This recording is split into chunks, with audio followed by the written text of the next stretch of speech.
All right, folks, it is a Monday edition of College Sports Now. We're coming at you a day earlier than usual, not in terms of how we're recording, but just in terms of the cadence of when this is dropping, because we're talking about some time-sensitive stuff. Is it really? I didn't know that. I didn't know we were dropping this today. Yeah, we are. Roddy, we're going to drop this on a Monday because we got Steven Godfrey coming by to talk coaching stuff. We got news, man. Lots of news in the coaching world. Something happened? Coaching world? He's Roddy Jones from the ACC Network. He is a plugged-in college football insider who is, of course, being sarcastic because there's a lot happening in the world of big-time college football openings. I don't even know what you're talking about. Some dude named Lincoln. Some dude named Lincoln. I think it's Riley. I think it's Lincoln Riley. Yeah, he's headed to L.A. All right. What? Yeah. Where? Yeah, dude. So Wait, we got. Hold on. Time out. What's he going out there to do? Because they don't play football out there, right? They haven't in a while, but word on the street is SC is back, baby. That's word on the street, okay? Dude, look, this means SC is back. Like, they are back, officially. It's official. We've been talking about Texas being back for a long time. We've been hoping Miami would get back. We were even praying Florida State would get back.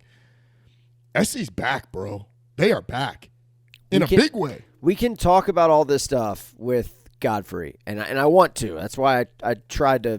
I was efforting to get him on the show last week, and it fell through. And so anyway, he owes me. So hopefully he's going to join the show here in like a half an hour, and we can talk through all this stuff with him. It's all fluid. It's all kind of unfolding by the hour. You got Lane Kiffin tweeting pictures of Louisiana license plates and people losing their minds. So, like all this stuff. He tweeted a picture of Louisiana license plate? Roddy, don't act like you don't keep up with college football, I actually did not see that. Look, there is too much to keep up with. I can't be looking at Lane Kiffin's Twitter. By the way, a lot like Lincoln Riley followed or got followed by a lot of LSU recruits. And so there was a lot of hype over that. So you know what? I'm done with Twitter I'm not done with Twitter because I can't be, because that's where all the information happens. But I was told last week, I kid you not, Steven, I was told by someone who would be in a situation to know that Matt Campbell to USC was done and that it was going to be announced on Saturday.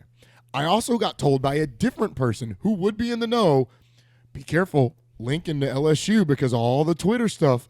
And, there's some real stuff going on there. I've been told by people who would know, mainly because their agents would know, that, this stuff was going to go down, and none of it has gone down, and the thing that went down was the thing that nobody knew about. Well, guess what, Roddy? All those people that you hold in such high esteem, those people have lost credibility. Because they don't know what they're talking about. No one. You know who does know what they're talking about? Steven Godfrey from Split Zone Duo. So he's going to join the show in about 25 minutes, and we'll talk coaching stuff with him. So let's just set all that stuff off to the side, okay? I want to talk about Thanksgiving weekend, the games we saw, the upsets that took place, including, it wasn't an upset, but our man Michael Serber was at Willie-Brice to see Clemson take care of that business against South Carolina. You know, the pesky. Is that where we're starting? No. We're starting because Serber texted me over the weekend and was like, "I've got takes. I need a couple minutes so that I can get these off my chest."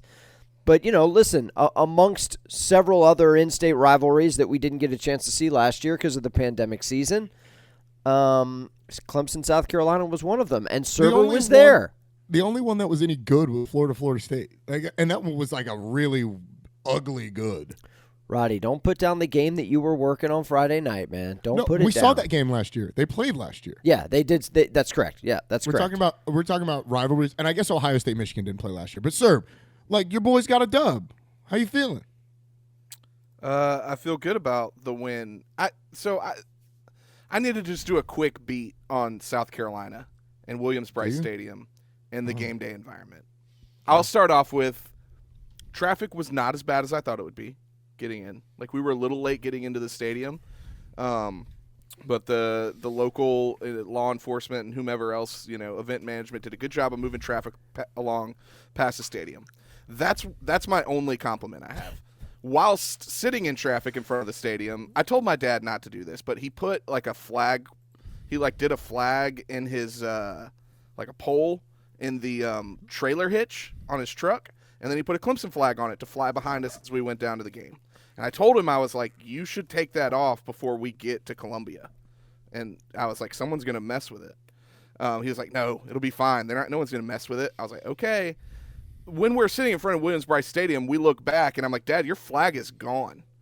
So a South Carolina fan decided to take the flagpole and break it off of the trailer hitch, which is just like clown shoes. I know that every school in the country has their issues, but South Carolina fans, I'm looking at you. You suck. That's a really messed up thing to do. And I'm not mad because it happened to me. I'm mad because it happened to my dad, and he was really proud of the flag he had on the back of his truck. He was proud of it. He was like, hey, son, come here. Look at this. We'll have this when we go down the game. Like, he was feeling real hip about it. And anytime someone makes an old man mad, that's not cool. Like, what were you hoping to accomplish? Strike one. Strike two. We get to the stadium, up to the gates. I've not been to another SEC football stadium, but I have been to Clemson a bunch of times. I have been to Wake Forest here in Winston-Salem a bunch of times. Typically, when I roll up to the stadium, it's clean. There's nothing like on the ground. The parking lot, the tailgate area, different story, right? But when you roll up to the stadium, it's well taken care of.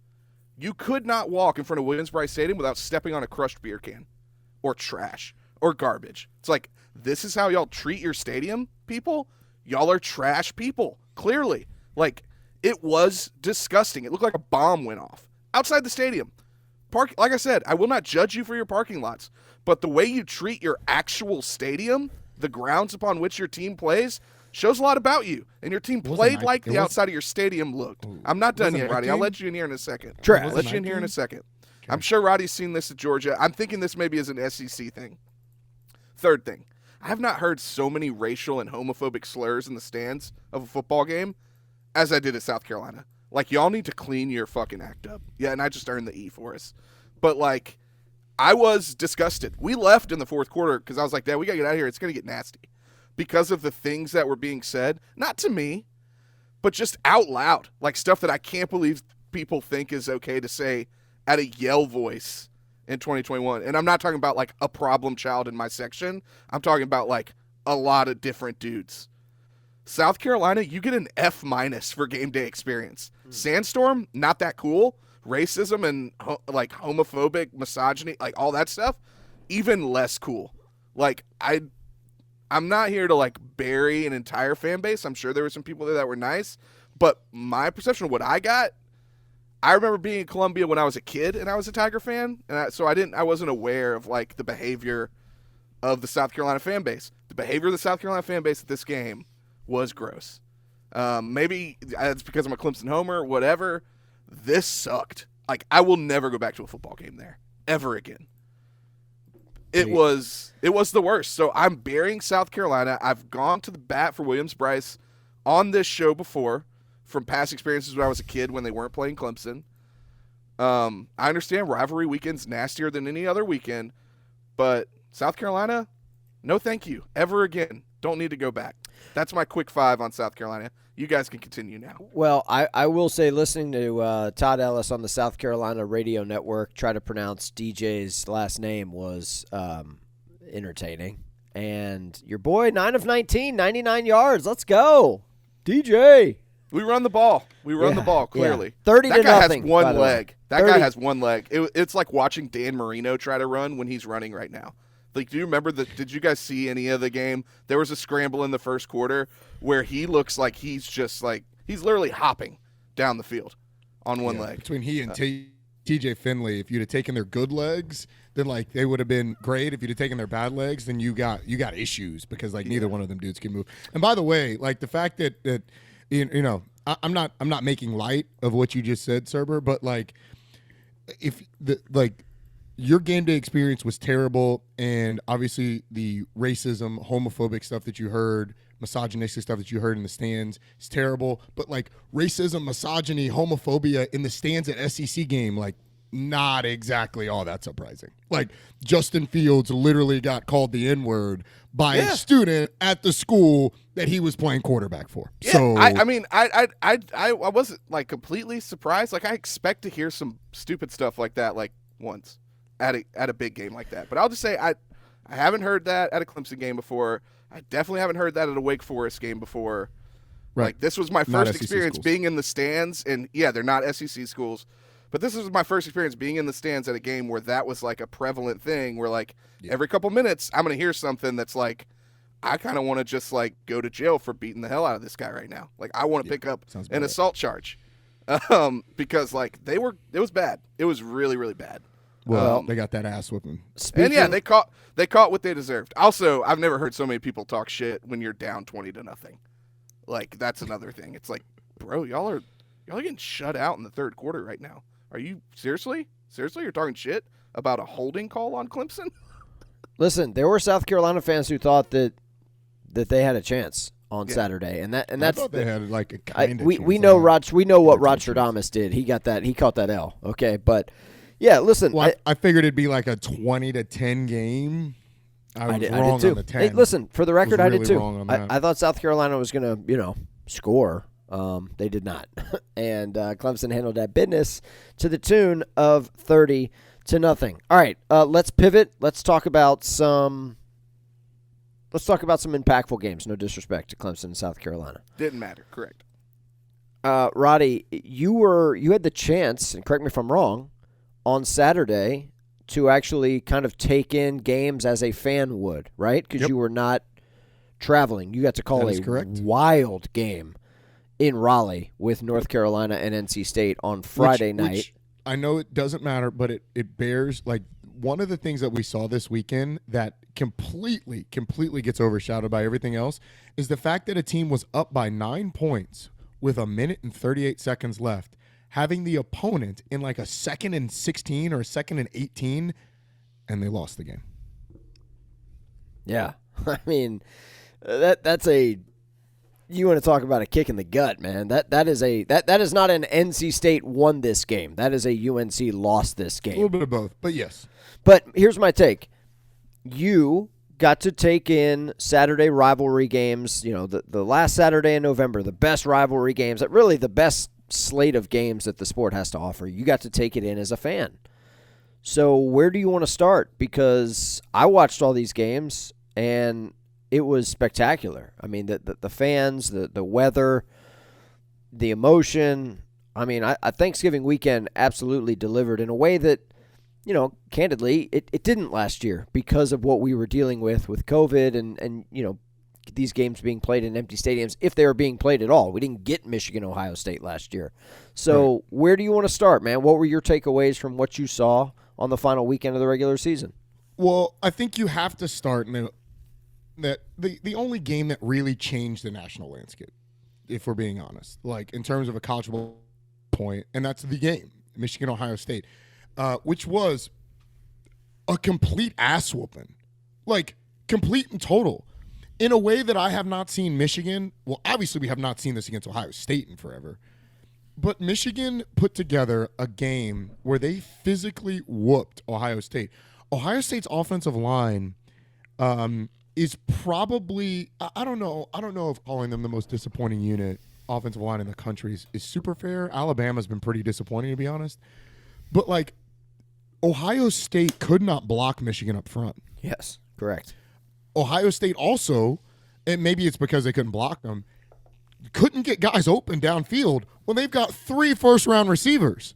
Like, Olave and Wilson will be first-rounders this year, and Smith and Jigbo will be a first-rounder next year.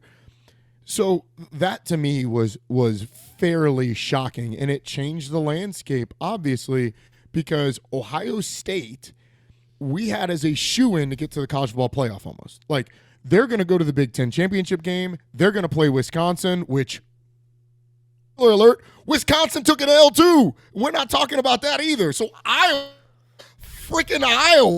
thought we had cast to the nether reaches of college football where they belong, by the way. Like, get out of my college football. Iowa is back in the Big Ten championship game. Yeah, row the boat, baby. Well, they'll probably beat Michigan, to be honest with you, because that's how the season has gone.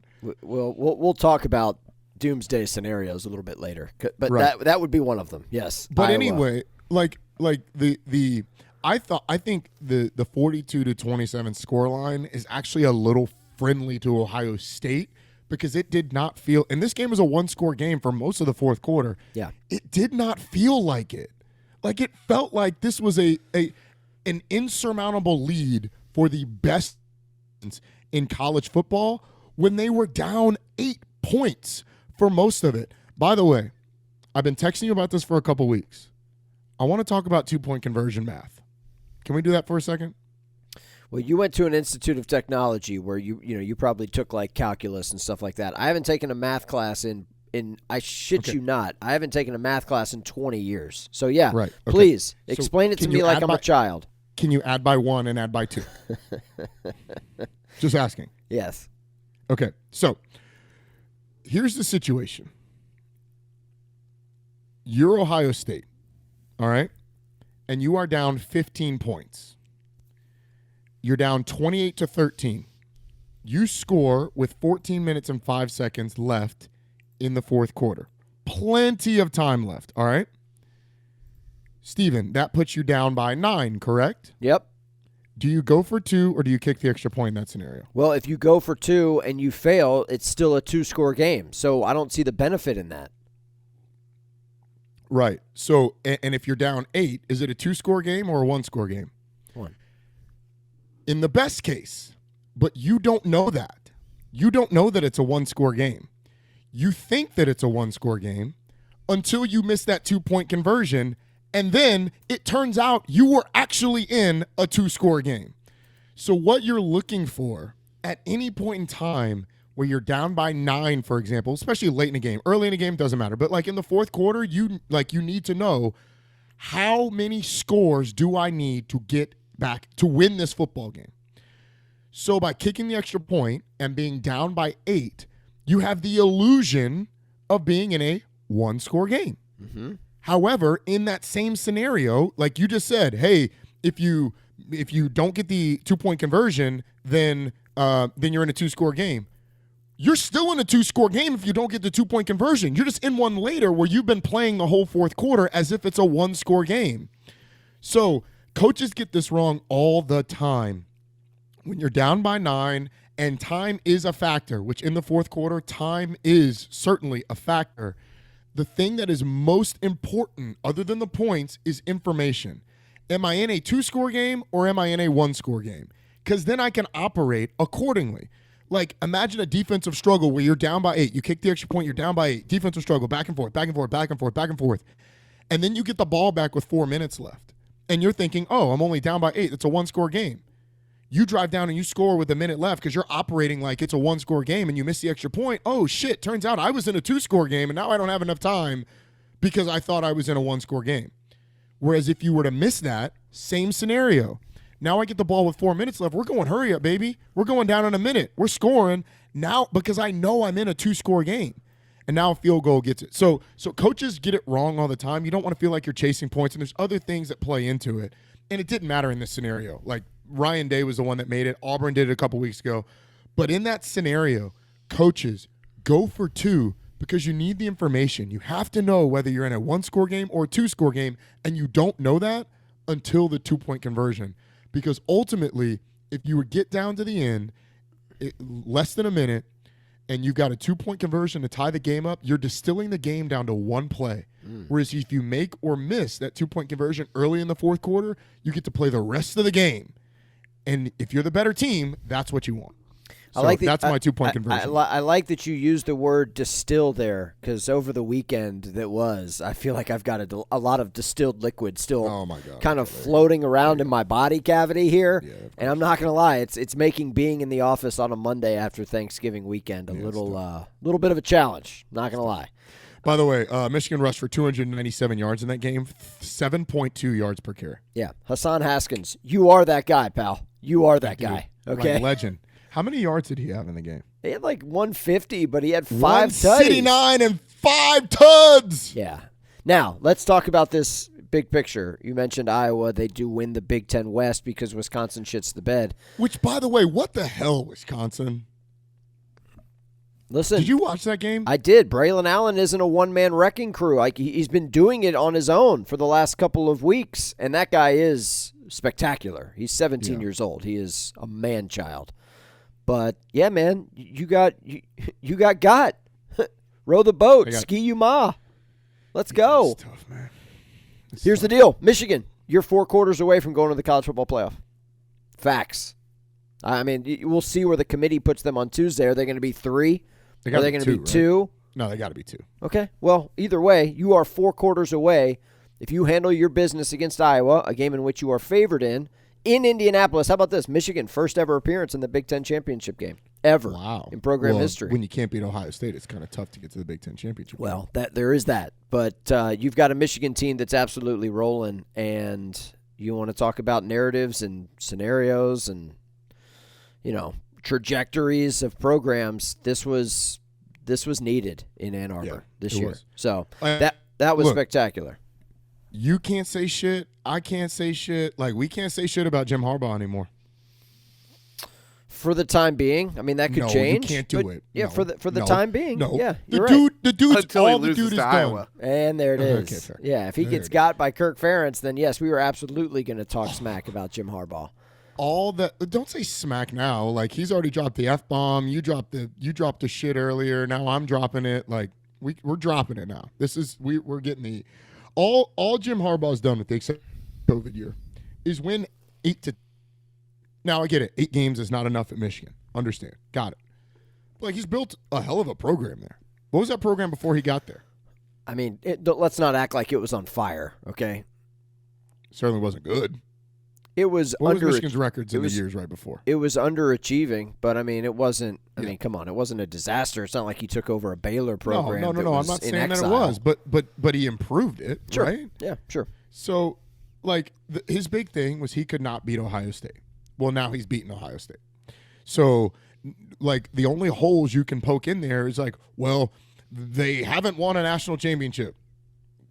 Neither has Oklahoma in the last 20 years. Yeah. There's a lot of teams that fall into that. Correct. Do we want to talk about the Iron Bowl real quick? Again, Absolutely. we got Steven Godfrey coming in here to talk coaching stuff with us in the next 10 minutes or so. Yep.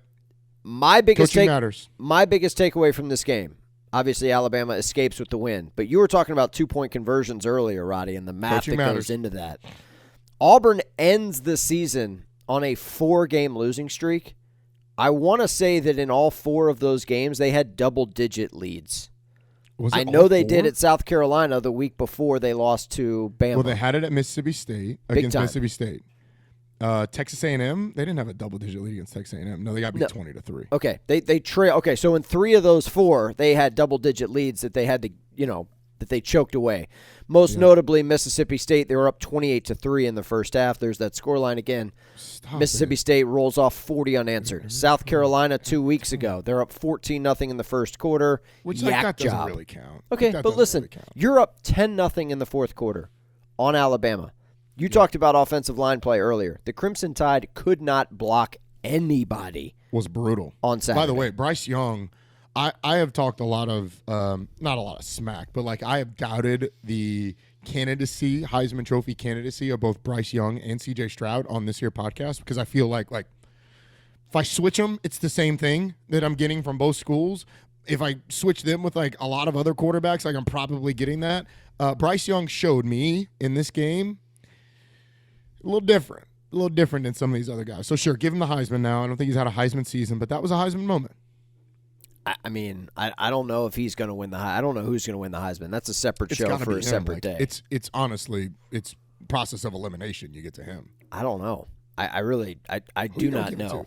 I think C.J. Stroud lost the Heisman for sure on Saturday. But regardless, Alabama's ability to come back from a game in which they were 5.5 feet underground, Roddy. I don't know. I don't know why Brian Harsin doesn't go for 2. In overtime? Agreed. On the first overtime? It's like you want to get into a scoring match with Alabama? You want to go tit for tat with those guys? No. Well, that's what he did. Quarterback on one leg. Well, that's what he did. And here's the thing that pisses me off the most with it, Steven. I'm not even an Auburn fan. You had a great 2-point play that worked like a charm in the third overtime. Yes. The throwback to the tight end is a great 2-point play. A great one. So, end it there. Right. That's one of the reasons coaching matters because that is a scared coach. That is a coach at Auburn thinking, all right, if I miss this, what's going to happen?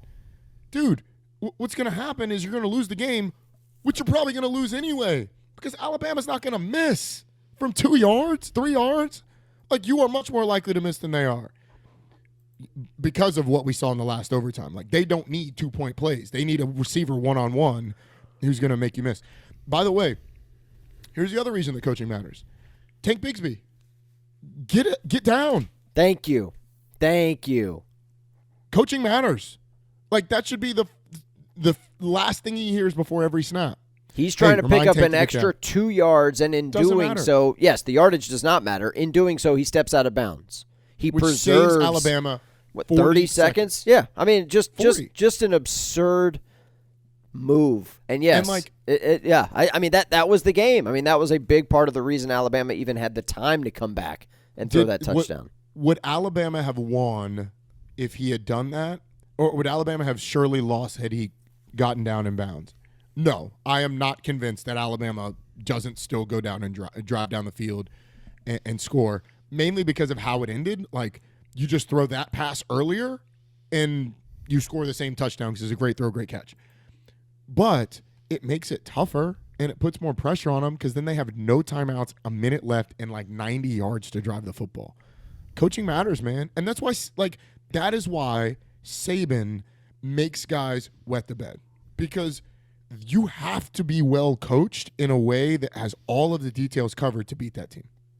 Yeah, and you've got to be able to see it out, and that's not what Auburn did on Saturday. Pretty wild. Like that when that was playing out. You've already seen Ohio State go down, the number 2 team, and Alabama for 3.5, 3 3/4 quarters looked like they were going down too. And then that Tank Bigsby decision, you preserve some time on the clock.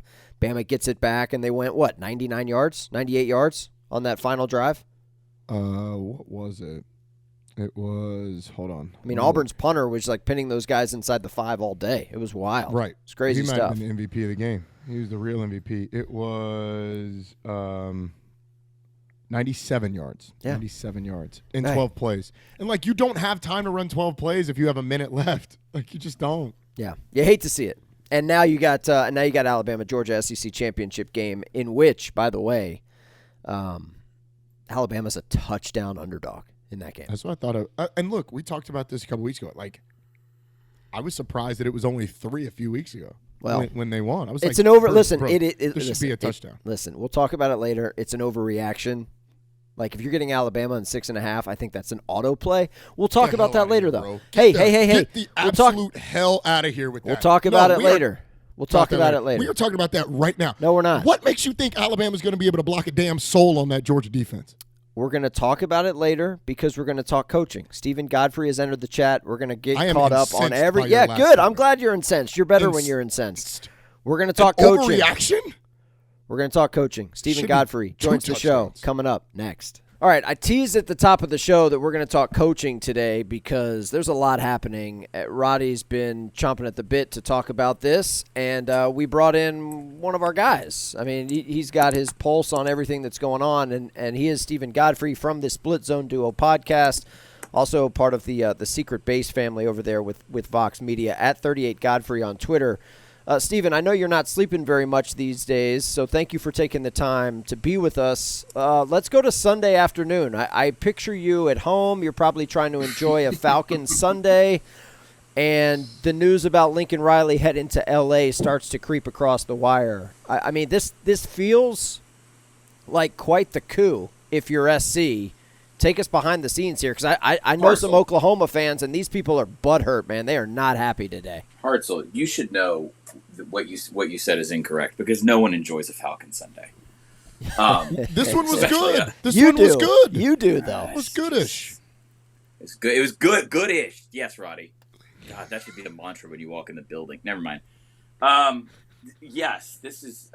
Let's go. Let's do Oklahoma fan thing first, because this is what I'm seeing this morning, and just in terms of reactions. Welcome to life in the real world. I know that they've had basically never had to deal with anything like this in the modern era, which I always define as sort of like the advent of the BCS on. They've had one coach. He handpicked his successor, who was an assistant on his staff. This is the reality. It does not. I just want to say this out front. This doesn't invalidate Oklahoma as a power. I don't think this is going to ruin their world or anything like this. I am very interested in why this happened. I'm interested in what caused Lincoln Riley to want to look elsewhere, and then to take the SC job, put it next to the job he had at OU, where essentially he has, I wouldn't say unlimited resources. I don't think anyone outside of Tuscaloosa has that, but pretty close to it, right? And say, I'm going to go to Los Angeles.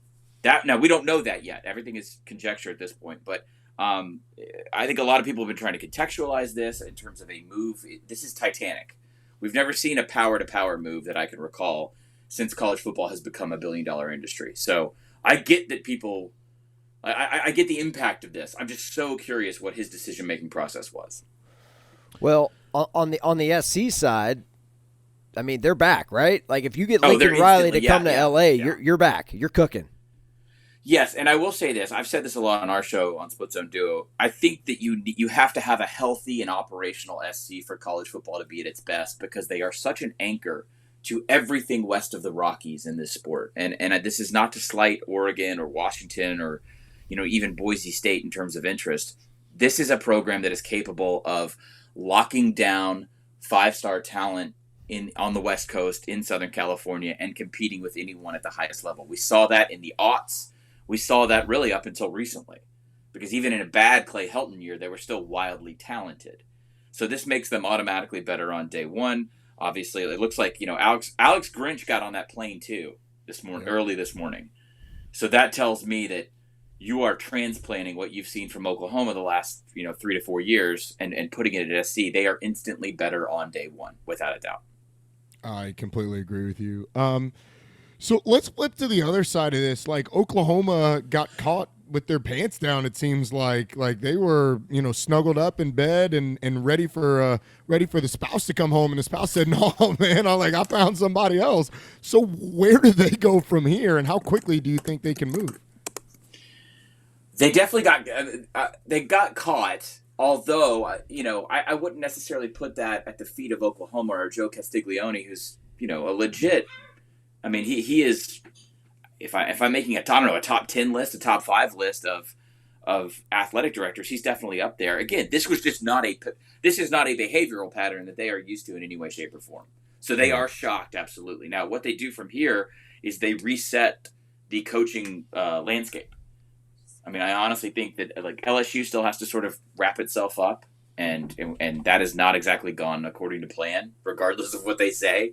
Whatever body they towed out there at LSU, and they say he was our first choice, it definitely wasn't, unless his last name is Fisher. Oklahoma gets to reset the entire coaching conversation this week, and what they need to do, and what I'm sure they're doing in the building, I know the fans are upset, is they need to completely move on immediately and try and regain the momentum that they had up until a week ago. It's been a bad 3 days in Norman. Yeah, Steven, is this the best job that's open right now? Like, is this a better job than LSU? Ooh, wow. At the moment, yes, because I think that Oklahoma's been so consistent. Now, that's a tough yes for me to give so quickly, but there's been so much dysfunction in and around LSU as a program that I would give the edge to Oklahoma. Now, I will say this, and we talked about this late last night on our show. We're viewing Oklahoma through the lens of what I thought up until they announced that they were going to the SEC was the easiest and most efficient way to make the playoff for any program in America, period. Everyone wants to talk about how Notre Dame has an edge. Oklahoma, by virtue of the fact of just the quality of the Big 12, not the new Big 12, the Big 12 before last summer, and the malfeasance of the way Texas is run, has as close to a walk-in every year to playoff contention as you can get. Because in the SEC, yes, the champion's going to go, but it's hell to get there, right? It's awful. So as I asked this question this summer and kind of got shouted down even by hardcore OU people who were so excited about, oh, we're coming in and we're going to, everybody says that when they come into the SEC too. You don't change the SEC, it changes you. And so in the back of my head, I was like, I would have convinced Texas to stay. I would have added UCF and Houston or just whatever and rounded it out to 14 teams and then kept my advantage for the national spotlight. I don't understand. I still don't understand that move. But the reason why I'm talking about that in November is that they're going to go sell a job that's so vastly different than what it's been. It's since Oklahoma started playing football. So just to close the book on Lincoln in Norman, Steven? Are you convinced, even if they had won Bedlam, even if they had won a Big 12 championship? Oh, yeah, he was gone. He was gone, regardless. Yeah. I often say this, and it bears repeating. Jobs are not won or lost in a single game. No. This was obvious. I think it was obvious it was obvious now, if you look back in the messaging, it was very coded and very tactful.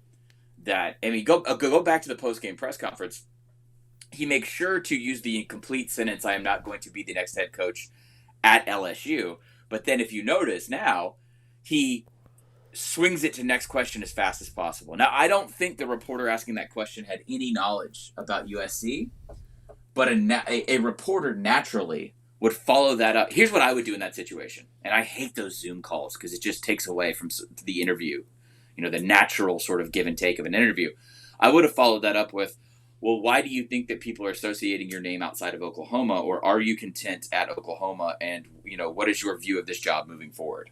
Now, any of those questions, any variation of those questions, he then has to get into sort of betraying his stance and what he's about to do 24 hours later. But he cut the question off and they moved on. So just from a reporter standpoint, I find that stuff, very fascinating because it's a little bit of chess.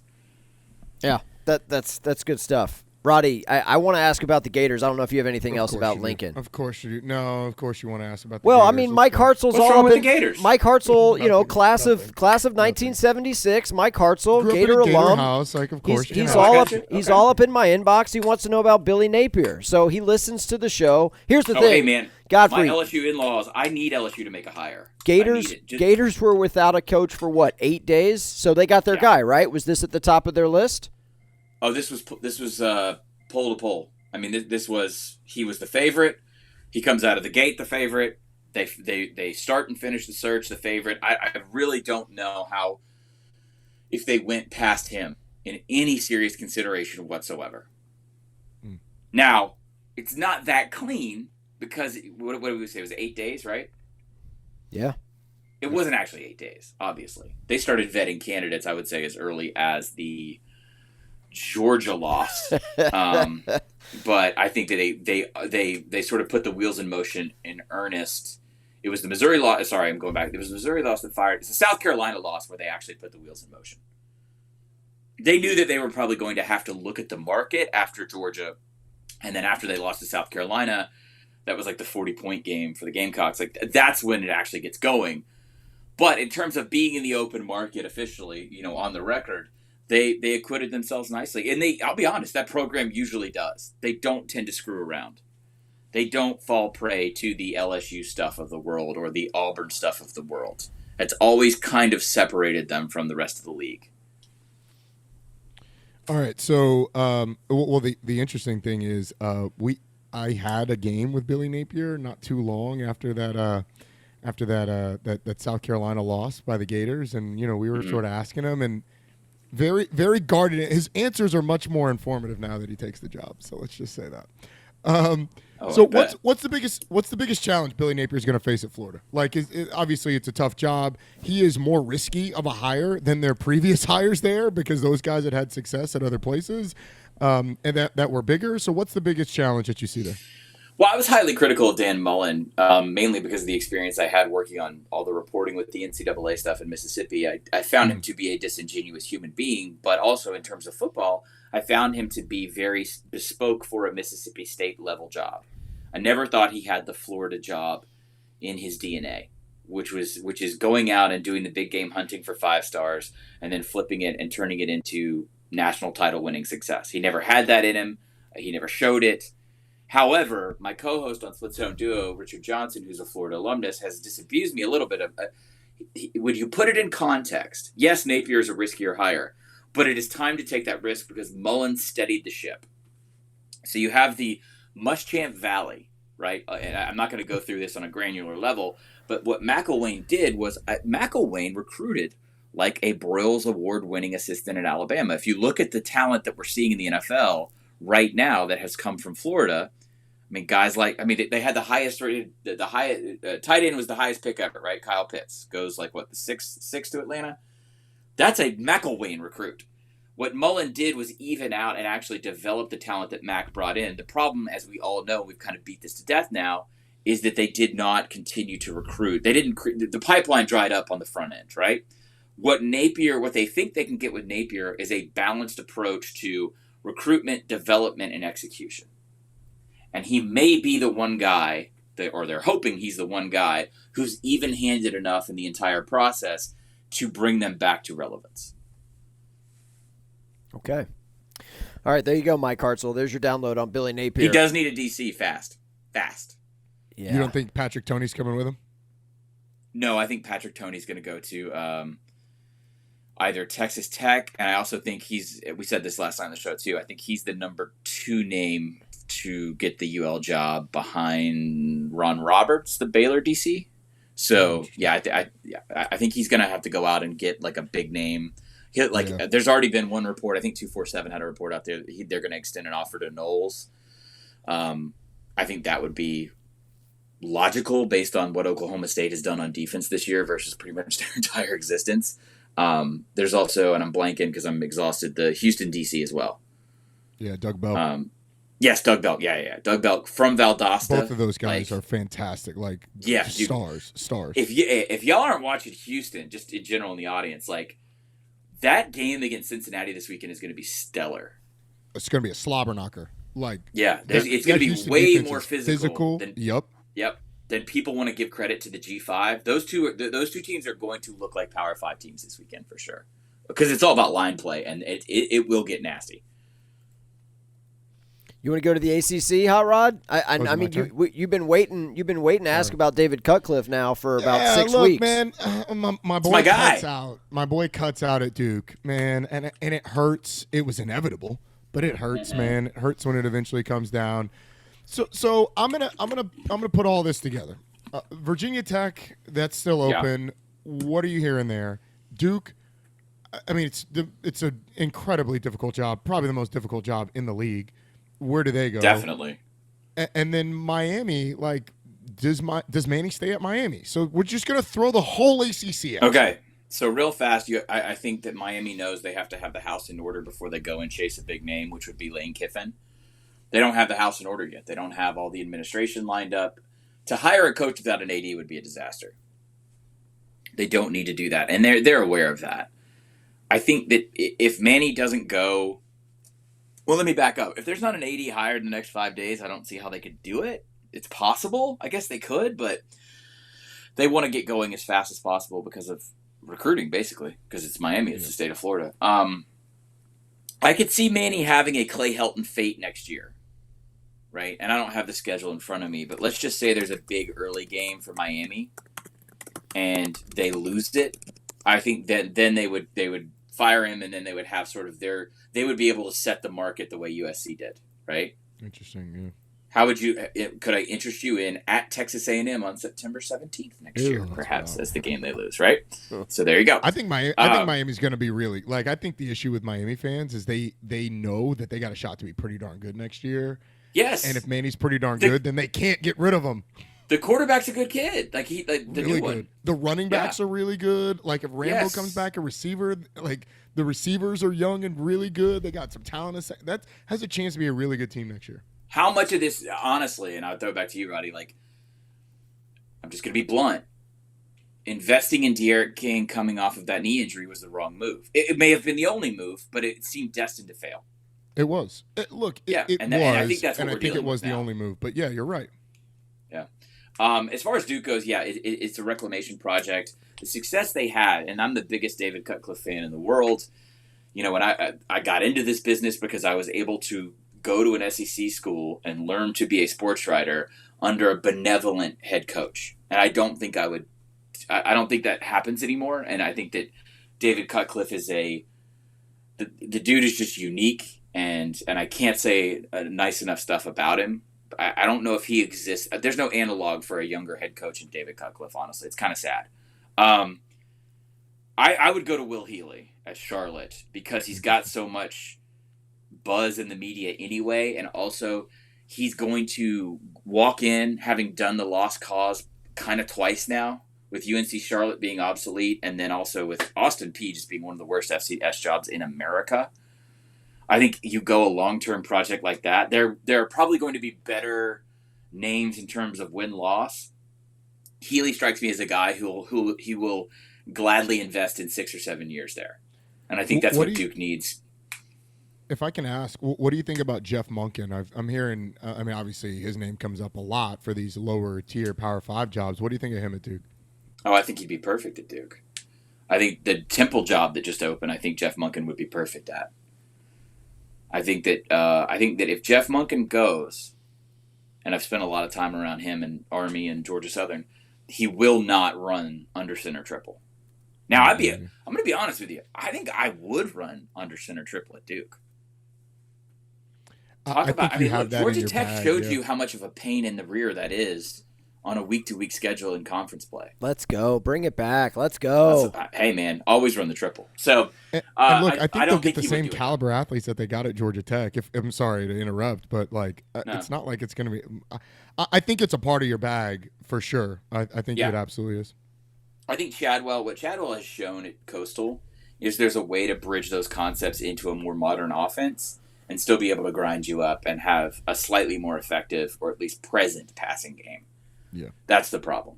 But I mean, look, what he's done at the academies, and it's just these last couple of years specifically at Army to neutralize talent across the field and beat teams that they've beaten. Like, it's just, you can't argue against the system. And I've embedded with Army before, and like those offensive linemen are just not physically what you need in the FBS, and what they're pulling off is it's a minor miracle. Yeah. What was the other one? Oh, Virginia Tech. A name that I would pay attention to if I was a Hokie fan is Brent Pry, the defensive coordinator at Penn State.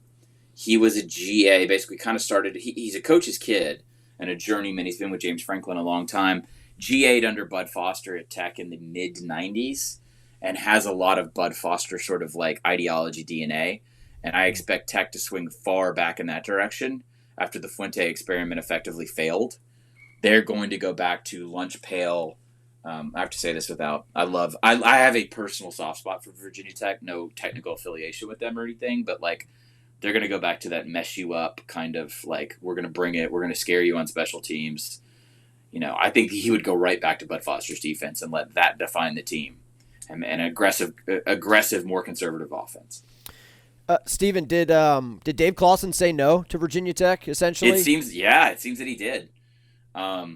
Still sussing these things out, but so I think this cycle when we get done, everyone's going to talk about USC and Oklahoma forever now, but look, Kalani Sitake, Dave Clawson, James Franklin, I'm leaving somebody out, potentially Dave Aranda. I still think Dave Aranda stays in Waco.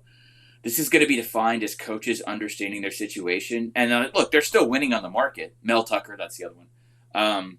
They're still definitely winning because, they're getting bigger and better contracts and more money flooding into the sport, which is what the agents want. But I think Wake Forest is doing everything they can, and they're doing it right. They're never going to be Clemson or Florida State, but they are investing in every way, shape, and form they can for Wake Forest football. So if I'm Dave Clawson, why not stay? They're going to build you a statue. Yeah. They're not going to fire you if you go 7-5 next year. Correct. They may not fire you ever. Yeah. This is great. Godfrey, I got one more for you before we cut you loose, man. And we've already touched on the Pac-12, but you hearing anything out of Seattle? So we made a bunch of bets on our show right before Thanksgiving. Like Richard Johnson and I, basically just based on our sourcing, and we've been perfect so far, but we both think we're going to miss on Washington.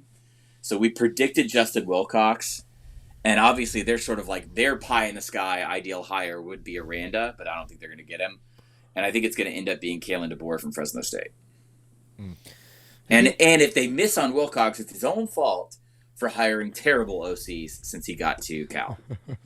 Terrible. I like Wilcox, but man, it does help to be able to score points. You need to score. You need to have double-digit scores.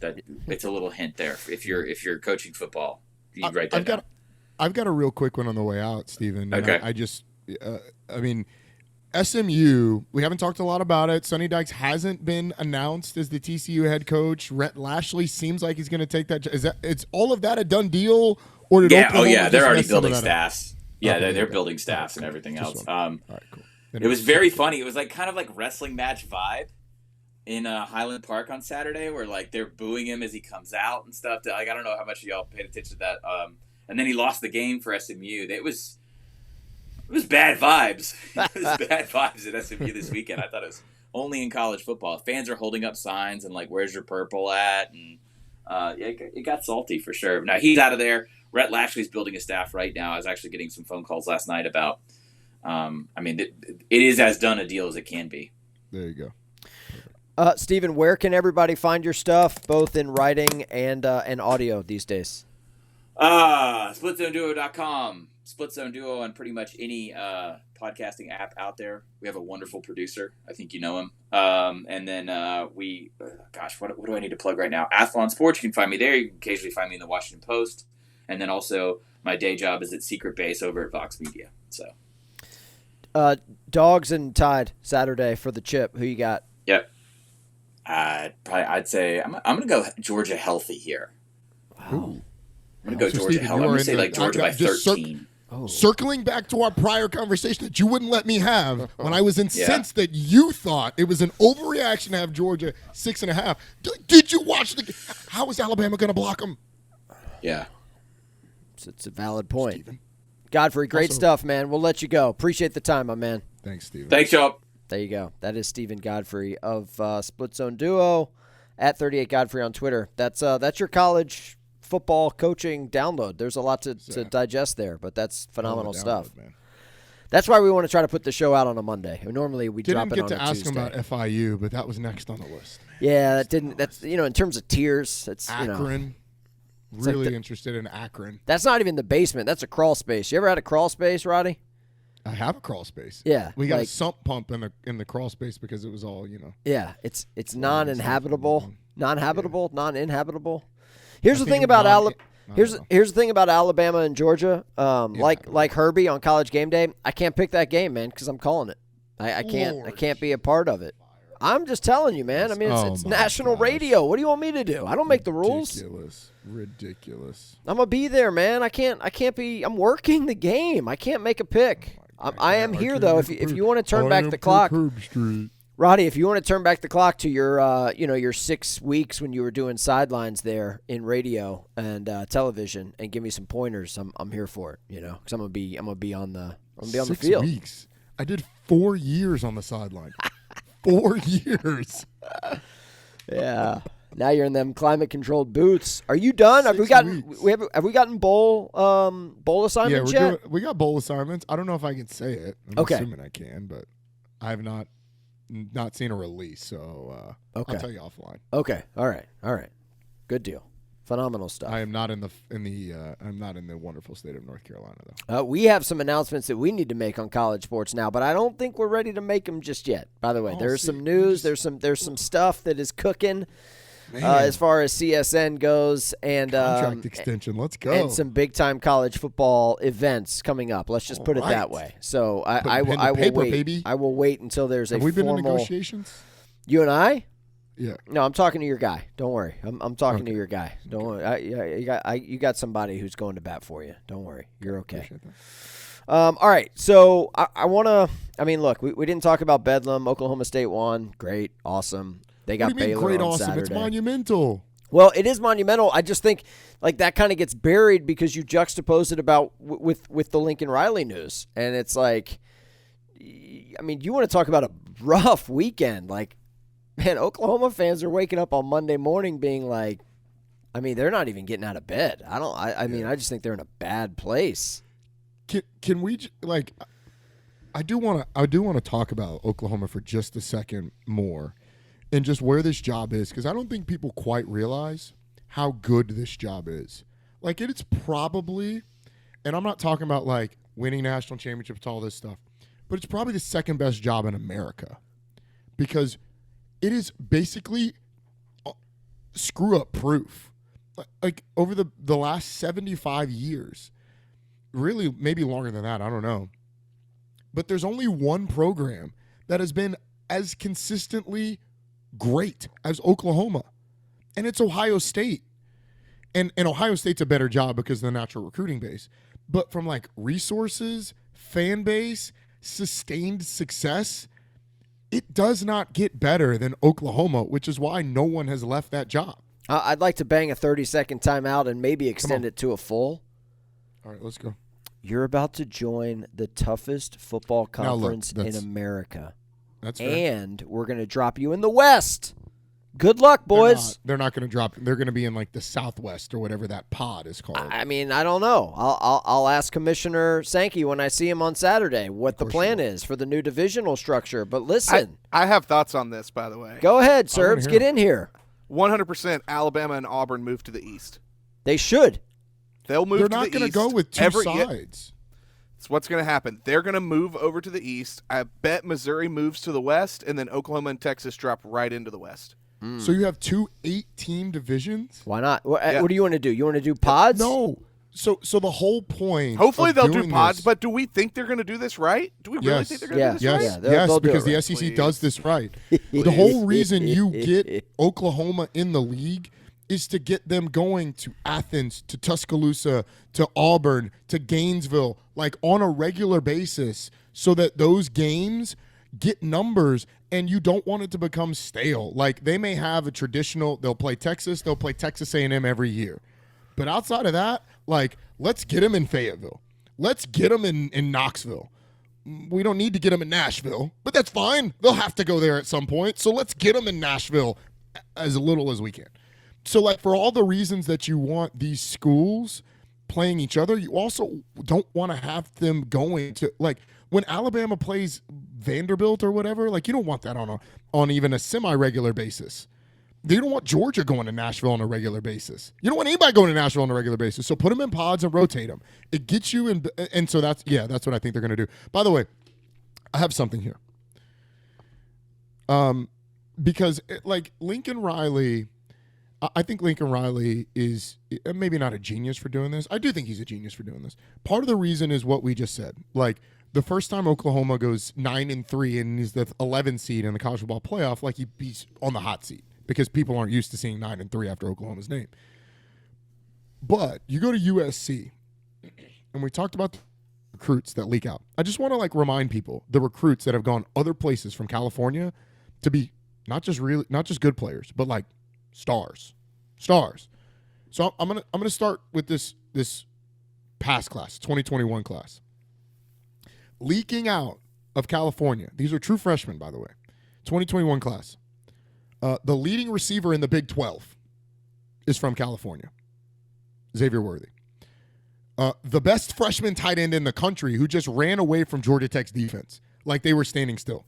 Brock Bowers. Oh. Georgia's leading receiver. We have a Brock Bowers sighting on the show. Did you see that? Bro, not only did I see it. Brock Bowers has been impressive all year, but he caught it next to a Georgia Tech defensive back. Yeah. With 3 of them. And then threw up the deuces. Yeah. Threw the dude and outran everybody. Yeah. So, either that kid's the fastest kid alive or Georgia Tech is the slowest defense alive. Either one could be true. I'm not really sure. Or both. And he caught a hellacious seed from the mailman, too. I mean, let's not dismiss the throw. Right. Yeah, it was a good throw. But the more impressively was him, California kid goes all the way to Athens. Yeah, Napa guy, right? Wine guy. Yeah, something like that. And then Beau Collins, Clemson's second leading receiver. Which, not saying much this year, but, Beau Collins has proven he's going to be a good player. Those just this year. 2020, the Heisman Trophy winner, Bryce Young. Justin Flo, best defenders in the Pac-12. DJ Uiagalelei, who had moments, probably good that he left, but had moments last year. C.J. Stroud, the heir apparent in the running back room at Georgia, Kendall Milton, and Jalen McMillan, who has contributed to Washington as one of the top 20 receiver in the Pac-12 for a team that can't throw the ball. 2019, Kayvon Thibodeau. I've heard of him. Jaden Daniels. Yep. Henry Toto. Zach Charbonnet, who ended up back in L.A., but not for the right team. Micah Pittman. USC's not going to keep everybody. Sure. But they will get to choose which ones of these dudes they don't take. They will get their share, especially at the quarterback position. So you can tell me hey, USC got some top quarterback. Yeah. They didn't get the guy they wanted because that dude went to Tuscaloosa. So and I think furthermore, I'm sure there's some Oklahoma fans that are look, Lincoln Riley, you're a coward. You didn't want to be a part of what we're doing and what we're building now that we're about ready to go to the SEC. But this is clearly Lincoln Riley saying, in my opinion here, I don't know him, but from my perspective, quality of life matters. Like, I'm not saying that he's not going to be living in a fishbowl in L.A., the second largest media market in the country, but it's not going to be the fishbowl of the SEC. It's not going to be a manic culture. And so, look, props to him, man. Now, if I'm Wayne Cook, UCLA guy, waking up and seeing that Lincoln's headed to my town, I'm not feeling great. Yeah. Terrified. Yeah. Because here's the thing about UCLA, and we have a lot of UCLA people that listen. I don't know if they listen on Mondays, but when I say something bad about UCLA, I do get them Twitter mentions. UCLA, you had a window, man. And that window's gone. Because you have a dude, and here was the issue with USC. No, they had their window. They won 8 games. That's what they did with it. That's their window. Yeah. Here was the issue previously with USC. Clay Helton's walking into a room with Chip Kelly, or after Chip Kelly. And Chip Kelly's not getting a ton, but he's getting his fair share of recruits out of California.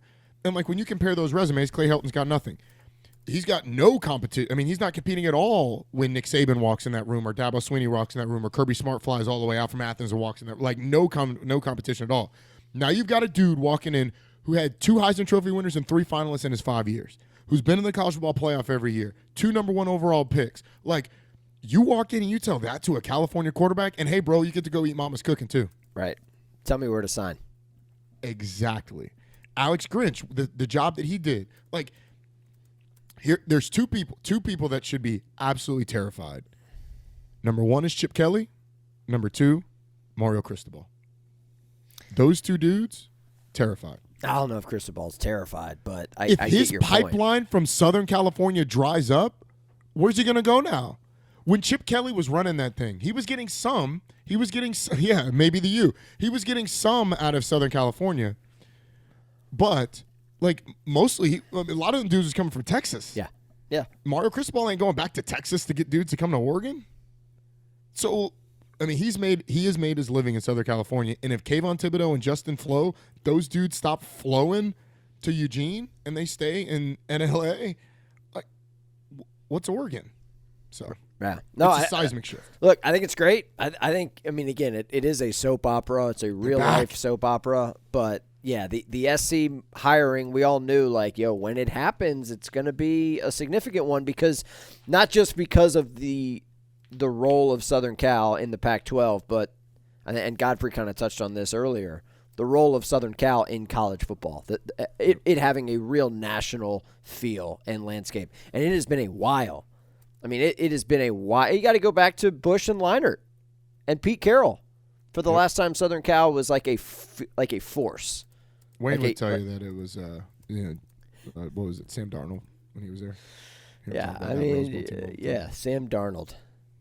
Displaced. Is he still a Panther, Surbs? Yes. Is he still hashtag keep pounding? Why you ask me? Yes, he's still a Panther. Oh, you're not a Panther fan today? Over the weekend, by the way. When have I ever been a Panthers fan? Bro, you spent your entire life in the Carolinas, bro. You have spent your entire life in the Carolinas. You can act like you don't rep the teal every now and then? Come on. I'm a Miami Dolphins fan. We beat the hell out of the Panthers yesterday. I'm not a Panthers fan. I don't know why you keep doing this. Man, it's okay, Cerber. It's not your fault. It's not your fault. I don't like the Panthers. Actually, they're one of my least favorite teams in the league. They would be mainly because of the way they treat their veteran players. See Steve Smith, see Cam Newton, see Thomas Davis. Whoa. Well, they had to bench Cam, right? Like Thomas Davis, they was fine. They was fine. Kuechly was good. They're good with Kuechly. This is not an NFL podcast. I don't watch the NFL. I don't keep up with that stuff. What do you mean Thomas Davis was fine? They cut him, bro. When he was still an All-Pro, just like they did with Steve Smith. They treat veteran players who have played for their franchise for a long time like trash. They treat objects like women, man. Let's talk playoff. I want to talk playoff because Roddy is a fortune teller from time to time. He's been known to see the future. Not so much with Rodstradamus, but we'll get to that a little bit later. My record's not the worst record you've ever seen. You're sub 500. Yeah, I mean, so I mean, I'm just putting it out there. You have lost money for those folks that have taken these picks and actually played them. I've a couple of questions here regarding the playoff. We'll get the rankings on Tuesday night. The almighty worldwide leader will take us and we'll set aside 60 minutes of our life so we can find out what Joey Galloway thinks about the college football playoff rankings. But here's my thing: if Oklahoma State wins out, they're in. Yes or no? Yes. Okay. If Cincinnati wins out, they're not necessarily in. Correct? Yes. Okay. What happens? Here's the scenario that Cincinnati doesn't get in. Michigan wins the Big Ten. Oklahoma State wins the Big 12. Alabama wins the SEC. That's the scenario where Cincinnati does not get in. Even if Cincinnati beats Houston in the okay, all right. So got it. All right. What happens if Iowa wins the Big Ten championship? Oh, and Notre Dame gets in, and Baylor beats Oklahoma State. Okay, if Iowa wins the Big Ten championship, Michigan's done. And Oklahoma State loses to Baylor. Oklahoma State's done. So that puts Cincinnati in. It also puts Notre Dame in. And then you go with Baylor? Nah, Baylor's got 2 losses. Everybody has 2 losses. Who doesn't have 2 losses? Irish. Who wins the SEC? Notre Dame was in. Who wins the SEC? Georgia? I'm assuming Georgia wins. Let's assume that chalk holds. Sure. Then you're talking about somebody with 2 losses getting in. Bama is the 2-loss team you're looking for here in this scenario. No. Everybody, yes. I don't believe that. The committee dropped Bama last week. I would not be surprised if the committee drops Bama again. They did not lose to they did not beat in 4 overtimes a good Auburn team. It doesn't Auburn matter. lost When it's that coming game. down to the end of the season and you give them Baylor or Alabama to put in the college football playoff, they're going to pick Alabama.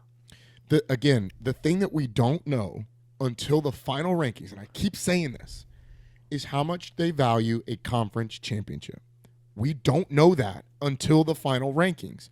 And then because people win and lose, we actually still don't know. But it means something. So when you look at Alabama and you look at Baylor, or you look at Ohio State and you look at Baylor, you look at any of these 2 losses, because if you actually look, like the 2 losses that Michigan will have, or that Ohio State will have taken, would be probably the best 2 losses of all of that group, right?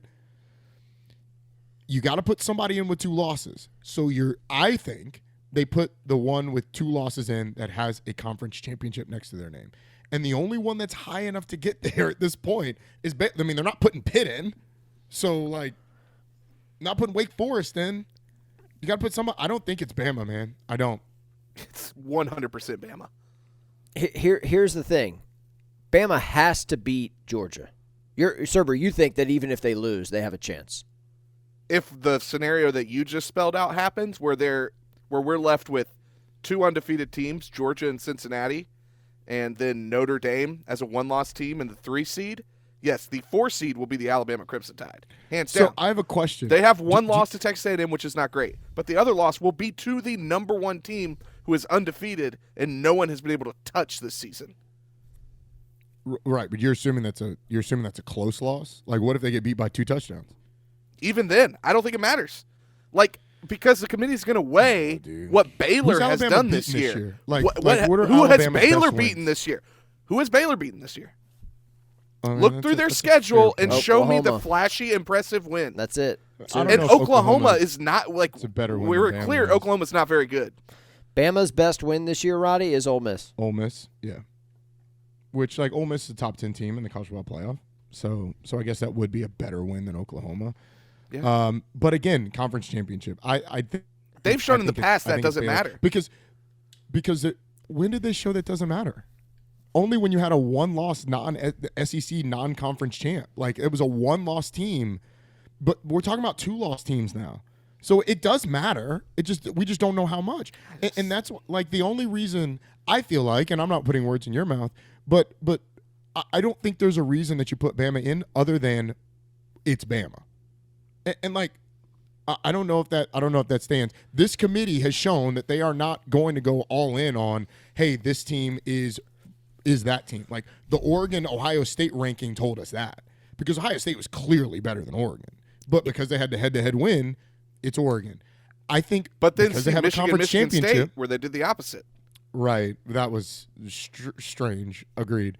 But I think this committee is going to look at, all right, body of work, most impressive wins, Oklahoma, Ole Miss. Oklahoma's not going to look as good after this weekend, but this is a Baylor team that's going to beat Oklahoma State in this scenario too. So then you've got Oklahoma State as their best win, and Alabama's best win's Ole Miss. I think Baylor's going to have more wins that you look at and you're like, okay, yeah, that's a good win, that's a good win. The losses, sure, are they as good? No. But the conference championship puts it over. I think the metrics would favor Alabama. I think it's an interesting discussion. I just have to, I think Baylor gets in. Can we drill this down if you're Cincinnati? Let's put our Cincinnati hats on. If I got one more for you, though. Hold on. Okay. I got one more for you. Go ahead. What if Oregon goes out and boat races Utah in this scenario? It don't matter. You don't think so? They got the best win of the bunch. Okay, you would need excuse me. You would need Baylor to win. You would need Iowa to win. You would need Georgia to win. It's the scenario you just talked about. And it's literally the scenario you just talked about. You would need Houston to win. No. Yeah. It's the scenario you just talked about, but Oregon goes out and boat races Utah. They're at 11 Are you trying to get the Ducks in? Is that what you're trying to do? No, I'm asking, is that a conversation? 2-loss team, great win. No. Do they jump Baylor? Because the rest of it, they would certainly jump Ole Miss. The Oklahoma State in this scenario loses, so they're down. They jump the path in front of them is clear. They're going to be 10 this week. Who else lost in front of them? Ohio State. They may be higher than Ohio State. I don't think Ohio State falls so far. But I don't know. I think they're too far. But you're talking about a 2-loss team, so we'd be in uncharted territory there. Yeah, I think Notre Dame is in a good spot right now. A really good spot because they're not playing Saturday. Yeah, and all they need is Georgia to win, right? Notre Dame needs Georgia to win, and then they're pretty much a lock. Well, no, I think they're if not Oklahoma a lock. State wins, they get jumped. Really? Yeah, I do. So here's the thing. Wow. I think we could make the case you have 11-win team versus a 10-win team, conference champ versus non-conference champ.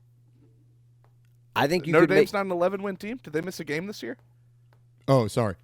12-win team versus 11-win team. I'm sorry, I was looking at last week. No, yeah. 12-win team versus 11-win team. 12-2 over 11-1 with a conference championship. I think you can make a case for that, but I think you could also make a case for 1-loss Notre Dame over a 2-loss team. No, we're talking about Oklahoma State, right? We're talking about Oklahoma State winning. Yes, 11-2 versus 11-1 with a conference championship. It will be 12-1 with a conference championship. Oklahoma State's only lost one game? Yeah. Yes. Oh, I thought they've lost 2. My bad. No.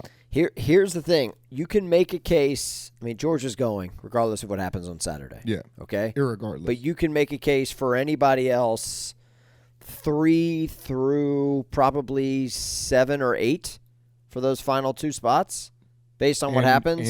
And 11. Yeah. Well, they'll be 10. Yeah. Yeah. I don't think Oregon is likely to get in. No, but Pac-12 and ACC that you are just done. laid out. No, I love think them, but they're done. You just laid out. They will have to be in the conversation. So what's the ultimate chaos this weekend? I think the ultimate chaos, is it what you said, Hartzell? Ultimate chaos. You ready for this? Well, hang on. Yep. We'll do this in chronological order. Okay. I want to do this in chronological order of games. Yeah. Assuming Cincinnati loses for ultimate chaos. Ultimate chaos at high noon at Jerry's World. Baylor beats Oklahoma State. Wait, you forgot Friday. We got to do Friday. Ain't nothing happening on Friday that matters. Oregon wins. That's a good yes. For Fine. Chaos purposes, Fine. Oregon wins. Oregon wins for chaos purposes. All right. Baylor beats Oklahoma State. Everybody in the Big 12's got 2 losses if that happens. Houston beats Cincinnati on the road. Let's go. Let's go. He wants that one. That game is kicking off alongside Georgia Alabama. Yeah. I think for chaos purposes, you probably need Alabama to beat Georgia, right? Okay. Now there's no unbeatens. Everybody's got a loss. No. Chaos. It's more chaotic if Georgia wins. Georgia wins, because Georgia gets in no matter what. Yeah, and if Alabama Bama wins, they're in. Them a spot. Correct. They're in. Chaos and Georgia's purposes, in. Chaos is Georgia winning, and now Alabama's got 2 losses and no conference championship. Yep, and you're starting to have to compare them with the other 2-loss teams, including a 2-loss Baylor champion. I'll ride with that. Wake Pitt. Can we agree that? Pitt boat races Wake or Wake boat races Pitt, they're back in the conversation. Yeah, no, that's a good point. Just like a blowout win over another top 25 team, at least makes them have to talk about it for a couple minutes. And then Iowa beats Michigan. Iowa back in the conversation. I want all that to happen so Ole Miss bad. makes the top 4. Ole Miss in the top 4. It's not crazy. It's not crazy. Yes, it is. It's not crazy. Brutal. No, it's not. I mean, look, of the teams that aren't playing Saturday, Notre Dame and Ole Miss are in the best place. Just in terms of the rankings. Of the teams that aren't playing Saturday, maybe Ohio State. We'll see what the committee does with them, but I think they're done. I think Ohio State's done. You think Ohio State's done? Yeah, because their 2 losses are going to be to teams that are Oregon and Michigan. Yeah. Those are not bad losses. I mean, the Oregon game wasn't close. I mean, you lost that game by multiple There was scores. the Michigan game. We just went over that. Yeah. No, I think Ohio State's done. I mean, they'll go to a New Year's Six bowl. I don't think you can say anybody's done. like we're having the conversation about Baylor making it. I don't think you can say anybody's done. Yeah, I don't think Baylor's making it. I really don't. Even if they go out and beat Oklahoma State, I don't see it. But who gets in that scenario though? Irish. We've covered that. Georgia wins. Okay, so Alabama's a 2-loss team. I'm with you. So that puts in, and then Michigan loses. Okay. So that makes them a 2-loss team. Notre Dame and Cincinnati are now in. Who's the 4th team? And Baylor beats Oklahoma State. Roll Tide, roll Tide. Roll. I don't know. I don't know. Look, I do think the committee is going to actually have to earn it this year, man. I do. Now, it could be all chalk. It could be all chalk. All these teams could handle their business that are favored. But, man, if somebody slips up. I hope they don't. Okay, who do you want to lose the most? Like, not from a I hate this team standpoint, but just from like a, man, I can't wait to see what this does standpoint. That's a great question. I think it's Michigan. I mean, just because the Big Ten is so highly rated, sure. I mean, we've all said all year, like, Big Ten champs going. Well, if the Big Ten champs got 2 losses, now what, son? Right. I think you have to have 2. I think there needs to be 2 losses by one loss teams for it to be interesting at all. Because if it's just Michigan that loses, I think Notre Dame slots themselves right on in there, and then that's that. Yeah. It's Notre Dame, Oklahoma State, Cincinnati, But then people Georgia. go batshit about Notre Dame not having a conference championship, not playing on championship weekend, only having 11 wins, and 11 not great wins. Yeah, they don't have a good to win. Cincinnati. It'll be by default, though. But I just think that's how the committee's going to do that. What if Cincinnati loses to Houston, and now Notre Dame's loss looks even worse to Cincinnati at home? Yeah. Dude, you know what's amazing? Like, the national dialogue of Notre Dame, you haven't heard a peep about the Irish since that loss. Nobody's talked about them. Nope. And now here they are. Because they played an ACC schedule. And Pac-12, ACC and Pac-12 schedule. They're gonna be at worst 5 in the rankings this week. At worst, maybe 6. You would hope that the committee remembers. They could be 6. You would hope that the committee remembers how they played even leading up to the Cincinnati loss. Like, they were not, like, their wins were not convincing early. Dominant. Yeah, no, you're right. I mean, yeah. I think Notre Dame gets jumped, personally. I think they get jumped by Oklahoma State this week. I think they end up at 5. Oklahoma State ends up at 5. Wait, would that put Oklahoma State at 4? Because Ohio State's out. No, Michigan will be at 2. Cincinnati could be at 3 or 4. So you got Bama. So, yeah, Irish are at 6. Irish will stay at 6. Okay. All right. But still, I mean, boy, you want to talk about being in the catbird seat going into Saturday in lieu of a conference championship game. That's the best place you can be in. Just hanging out. Just hanging out. Roddy, does Rodstradamus want to make an appearance here? This is the only time we get a chance to talk to you before Championship Saturday. It's the only time I got a chance to get right, unless you're going to give me bowl season. Do I get bowl season? We've got something in the works for bowl season. There will be a pick'em. There will be a contest where we're sweating over the famous Idaho Potato Bowl. Absolutely. Let's get right, man. Let's get right. Now, I've obviously prepared for this segment, so I've got lines. So there are 2, 4, 6, 8, 10. There's 11 games on the calendar. One of them is a regular season game. Southern Cal at Cal. I ain't touching that one. Don't ask why, but they're playing it. So, anywhere you want to go. Of them to have a cancellation. For the season, Roddy, 37, 42, and 1. You are coming off a 3-3 final week of the regular season. Not your best. So what, man? So what? All right, here we go. You ready? Yeah, I'm ready. I was born ready. Give me Houston plus 10.5. I think that's a great pick. I think that's a great pick. Thank you. That's a game that unfortunately nobody will be watching because it's going toe-to-toe with the game of the year. Yeah. Sorry. Give me Georgia minus 6.5. Risky. Feel good about that. It's a risky pick, although Georgia was a winner for you last week going up against your alma mater. Damn right. Rolling with the dogs again. Give me Pitt plus 3. No. Pitt is favored by 3. No, I've got Wake favored by 3. No, that's a wrong line. Pitt is the favorite in this game. They're a 3-point favorite. I am looking at the line right here. I will share my screen with you. I have Wake Forest as the favorite. I'm now going to ESPN.com, and I will look at the line there as well. What do those guys know about the line? Those guys don't know jack about jack. Well, those guys take the lines from other places, and they tell us what the line is. So let's go there and see what they say. Listen. They've got Pitt minus 3. Okay, thank you. All right. Boy, that was a very quick reversal there. All right, Pitt is a 3-point favorite. I want you to see. I'm on Vegas college football Vegas odds, VegasInsider.com, and they say I can get Wake. I can get Pitt plus 3. Yeah. I'm going to take a screenshot of this and I'm going to send it to you. Please do. Please do, because that minus sign does not mean what you think it does. That means that they're the favorite. I know. And it says Wake Forest minus 3. Okay. Well, as we've established, Pitt is a 3-point favorite in that game. So do you want to go with the Panthers or the Dukes? Because I think that's I'm going with the Panthers. Okay. But I want the Panthers with 3 points. That's not an available. You know what? Let's just take this off the board. I'm texting you the picture because we've got a debate here because my computer is telling me different. Anyway, while you're figuring that out, and you tell me. I have figured it out, man. I think they've got these lines reversed. Listen, we're friends. Is Iowa favored or favored? Who do you think is favored in that game, Roddy? Michigan. But this says Michigan. This says Iowa minus 10.5. Look right below it in the thing that I just sent you. So I got bad. Like this website is backwards. You're on the wrong.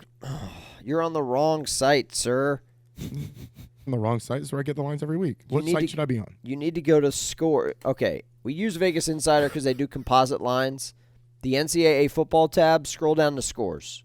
That's what you need. Scroll down to Scores. NCAA football tab. Go to Scores and then click on Week 14. That is our composite lines. Every single week. Don't you know we do it every day? Listen, you clearly don't because you think that Iowa's a 10.5-point favorite against Michigan. That's not my fault that the website's wrong. Look at the page. You can see it. People get fooled by the internet all the time. Okay? I thought that Pitt. I'm sorry that you fell victim to being tricked by the internet, Roddy. What do you mean? It's got Georgia as a 6.5-point favorite. It's got Cincy as a 10.5-point favorite. I'm sorry for trusting what I'm seeing when the lines that I know were right. Jeez Louise, get off my back, dude. Pitt minus 3? Are we locking that in? Yes. Okay, thank you. Don't be mad at me because you don't know how to read the internet. I read the internet. Where else are we going, Roddy? Ridiculous. I'm just going to pick all the Power 5 championship games. And then I'm going to give you a bonus. Because they got to go 6-pack. Well, you've already included the AAC, so that we should probably revise the Power 5.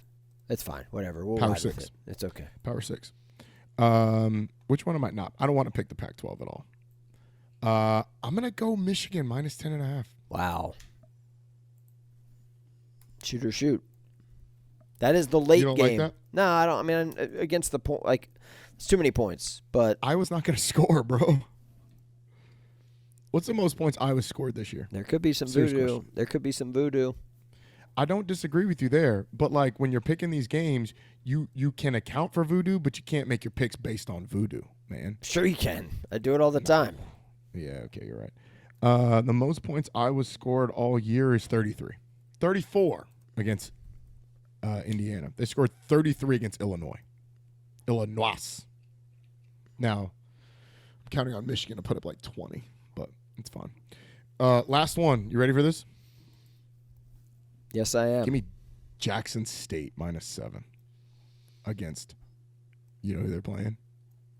No. Prairie View A&M. Wait, hang on. Are we going to the Are we going to the FCS board? We are going to the SWAC championship game board. Man, hang on. Deion Sanders in dem boys. Literally his boys.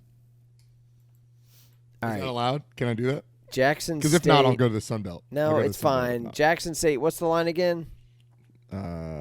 I don't know. I was reading the internet wrong earlier, so. Oh, man, I can't live like this, man. I can't take you All right, anywhere. fine. Give me App State -3. Now I got to double check and make sure that that's the right line. It is the right line, unless you want to give me Louisiana. As App the favorite. State against Louisiana. Yep. Mountaineers are favored by 3. Okay. Yep. All right, so we got a 5-pack this week. I don't think there's any way Louisiana goes out and wins that game. Do you? It is a true road game here for the Appers. I mean, they have to go to. Yeah, and Billy Napier's Lafayette. getting booed when he walks out on the field, right? Maybe. I mean, you should celebrate a guy who's taken your program to a place that it hasn't been before. Would you think he's going to stay at ULL forever? That's true. That's true. It's not ULL. It's UL. You know what I'm saying. Yeah. No, maybe not. But App has owned that game. Like Louisiana, when those two have played, Louisiana's had a tough time getting over the App hump. And these two teams played earlier this year, and I think App got its butt kicked, if I'm not mistaken. But it's tough to beat a team twice, Steven. You know what they say. Yes. One does simply stroll into Cajun Field. You don't want any part of Baylor, Oklahoma State, huh? You don't have a read on that one. I don't have a read on that one. No, I don't have a read. Do you? Yeah, I've got a pretty good You read. like Baylor? I need an update on Jerry Bohannon. I don't think he's – I mean, we didn't see him in the win over Texas Tech. So Scary, even though it's spelled It is so scary. stupid. I'm It is Do you sorry. like Baylor in this game? I apologize. I like. Well, I just have a thing for how dumb that name is spelled, but whatever. I mean, I don't want to take that's shots tough. at a student athlete. I mean, it's not his Right. fault. He didn't choose that name. But It's a terrible, but like, why spell it like that? I've been listening to John Morris say that name a lot on the Baylor Sports Network, and I just mispronounced it. So that's on me. Sorry, By the JMO. Sorry, Baylor. Sicko. App went to Louisiana earlier this year and lost 41-13. Well, I mean, maybe it's all Take part the of an Nears. elaborate ruse. Take the Nears. So just so I'm clear, are we staying away from Jackson State and Prairie View, just to be clear? I mean, I feel good about Jackson State. Okay, but, I'll put it on the sheet, man. I mean, I like it when you give Let's us a go. solid 6-pack, so that's where you want to go. Six-pack Shakur. That's where you want to go. That's where we'll go. Yeah, Boy, Jackson State. I've got Jackson State -7. So Yep, there you go. 7 is the number. I got to be honest, man. The over in the ACC championship game looks pretty enticing. Okay, 72. maybe. The thing is, Pitt plays good defense. Like the over in the North Carolina Pitt game looked pretty enticing, and then Pitt played defense because that's what Pitt does. And then Pitt kind of bogs itself down on offense a little bit. So, like, I don't know. Do with that what you will. It's not like Carolina, who plays bad defense, and Wake Forest, who played bad defense. It's not that game. Pitt actually plays good defense. Wake Forest is going to have a tough time blocking Pitt up front.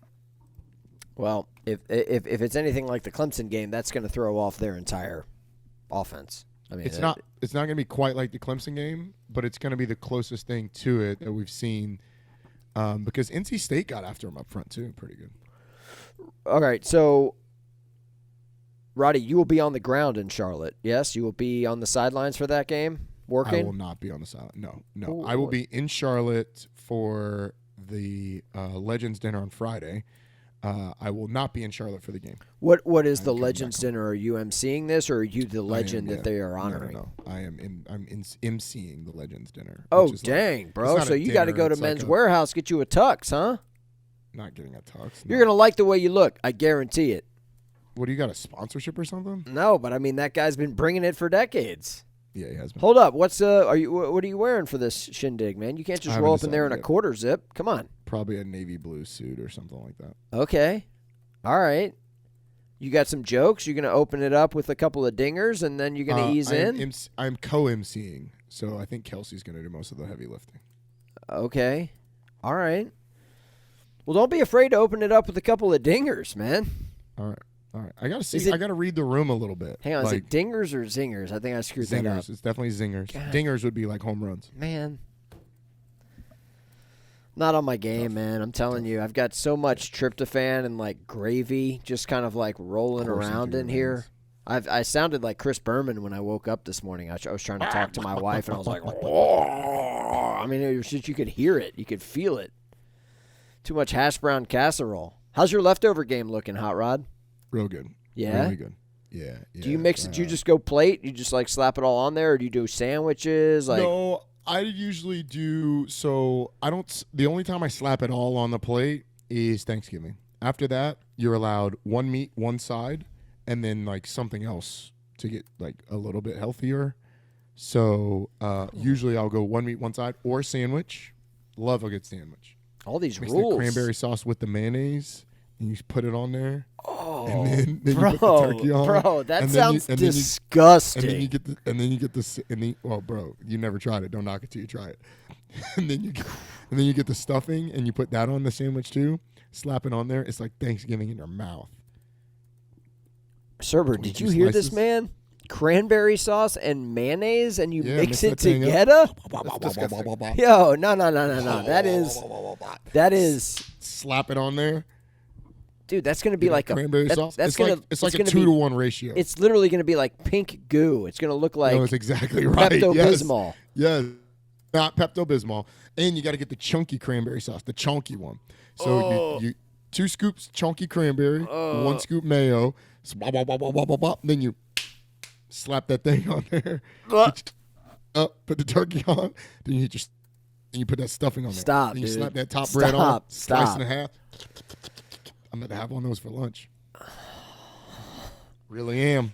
Dude, that sounds Just illegal. as long as you don't use Duke's mayo. That's the only. Hey! Don't talk about our friends down there in Charlotte. I'm talking about your friends. I'm talking about Duke's mayo. Those are friends of the program. Okay, do you not see the mayonnaise that I have in my office? Okay, You know what I don't have? That's a They handwritten. haven't sent me. I have a handwritten card from Duke's mayonnaise. Right, and they haven't sent me one, which means I'm a Hellman's guy. Maybe you should make more friends. Maybe you should be nicer. Maybe you should. Maybe one of your goals in life should be to just be more inclusive. Roddy, What do you mean more inclusive? you're like, yo, man, I'm working this TV game. I ain't trying to interact with any What of kind y'all. of mayo you got in your fridge, bro? I just told you. No, you didn't. Now, I grew up on Hellman's because my family's from the Northeast. We grew up in a Hellman's household, but lately it's, we've embraced the Dukes movement. Now, you should know, I don't use mayonnaise except for baking. Like, not baking, for cooking. We use it to make like aiolis and sauces and stuff. I won't touch it myself, just so you know. Because it's not good. Correct. Oh, my God. Dude, you like that saltiness all over your stuff? The white? By both of you guys. Yeah, listen, I will throw up on the show. Like, just keep talking about mayonnaise. I will literally have a reversal. Bro, the ham and cheese sandwich, you go straight mayo, slap it on there. I bet you make your grilled cheeses with mayonnaise too, don't you? To toast the bread. No, I'm not a savage. What do you mean? A lot of people do that. They put mayonnaise on the bread to toast it. And it's stupid. Just go straight butter. Anyway, it's mayonnaise on there. Then you heat up that ham. You get the ham on there. While the ham's still hot, you put the cheese on there. And then you put the bread without the mayonnaise on it. You put the bread on there. Okay, so the cheese melts on the ham. Then you take that bread off. Then you put the mayonnaise on. Then you put the bread back on. Then you cut it in half. And then you go to town. No, I'm still getting over the cranberry and mayonnaise combined. You should try it. You really should. That's like it takes some of the like tartness out of the cranberry, and like the sweet shines through. You also like the umami of like the mayonnaise just like fills your whole mouth, calms some of the tartness down, brings the sweet up. You get the mouthfeel of mayonnaise without the overwhelming like mayonnaise power. That's why it's very important. 2-to-1. 2 scoops cranberry sauce, 1 scoop mayonnaise, maybe even 3/4 of a scoop mayonnaise. What would that ratio be? 2 to 3/4. You go with that. And then you mix it up. Just a little bit. That true like sandwichy vibe really does. Man, you ain't well. I'll be honest. We're embracing salads in my house this week because we overdid it, man. We ate too much. We ate How'd way that too fried much. turkey come out? It came out really well. Serber, I was actually thinking about making like a turkey pot pie with some of these leftovers. You ever go that route? Just stick it in the oven, bake it up? That's what we did on Friday. Dang. Yeah, turkey pot. We did 2 turkey pot pies on Friday, and they were delicious. Did you have some lattice work? Did you have a little lattice work on the top or what? Did you just cover the whole thing? Chelsea covers the whole thing, and then she pokes a couple holes in it. We use the turkey gravy as the gravy for the pot pie. Wow. It was so good. Yeah. Who needs Like, who needs a booster shot when you got that? Good I got night. a boost of tryptophan that night, and it was worth it. You know what? Almost friend of the show, Jacob Nestor told me that he does. They put the turkey gumbo that they make on Friday. So you make the turkey on Thursday, you eat it, then you make the gumbo, and you put the turkey in the gumbo. I didn't get what else is in the gumbo, but like turkey gumbo, sign me up for that. Yeah, that sounds amazing. They know what they're doing in Louisiana, man. Them boys don't play.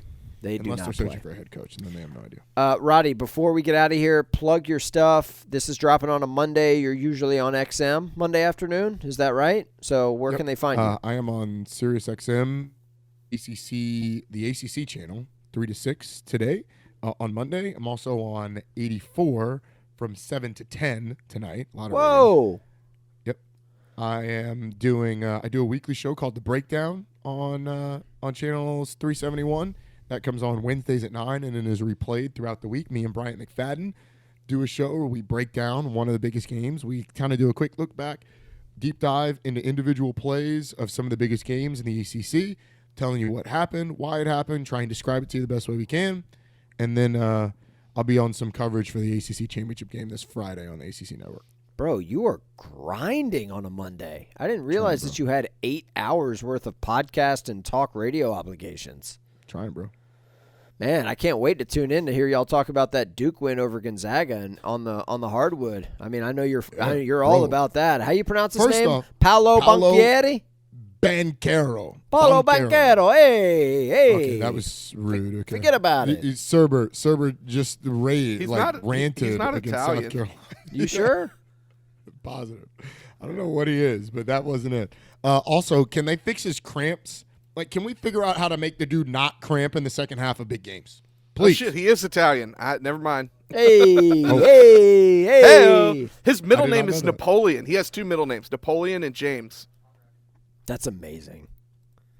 How about that, Wow. sir? How about that, Roddy? You didn't Best even know Italian about basketball that. player since Kobe Bryant. They let you on an ACC channel. You didn't even realize the best ACC player in the country is of Italian descent. Como se You didn't dice? You was wrong, dog.